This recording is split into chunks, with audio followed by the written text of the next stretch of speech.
עמי, אתה חייב לשמוע בדיחה של בת אל, אתה מקרקר, ספרי לו.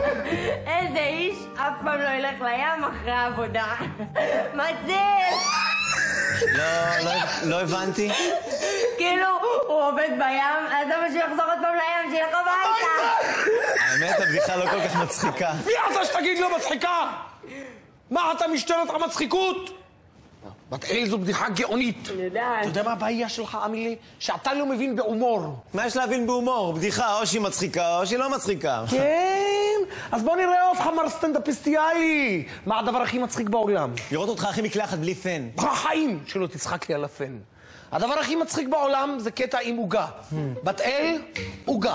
מה זה? זה עוגה שקניתי לנו לשבת. לא חבל? שבת לפני חודש, פשוט שכחתי אותה בבגז' באוטו. עוגה ראשונה... עוגת קצפת. מה אתה עושה? למה זה היה טוב? אמילה, מי שלא יודע להצחיק, זה לא בושה ללמוד. מה את אומרת, בת אל? זה מצחיק? מצחיק. כן, זה מצחיק, אבל זה לא קורע. הבנתי מה מצחיק. בסדר, לא בושה ללמוד, אמילה. עוגה שנייה... עוגת שוקולד. את עוגת השוקולד אנחנו יכולים למצוא באירועים, בחתונות, בימי הולדת, בר מצוות.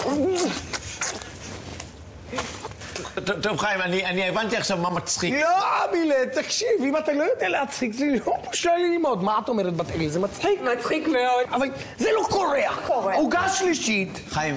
עוגת הפתעה. מה זה עוגת הפתעה? עוגת הפתעה זה מי שמקבל אותה בפרצוף, הוא פשוט מופתע. אוקיי, בוא נסיים עם כל הדבר הזה. 1, 2, 3... מי שלא יודע להצחיק, זה לא בושה ללמוד. זה קורע.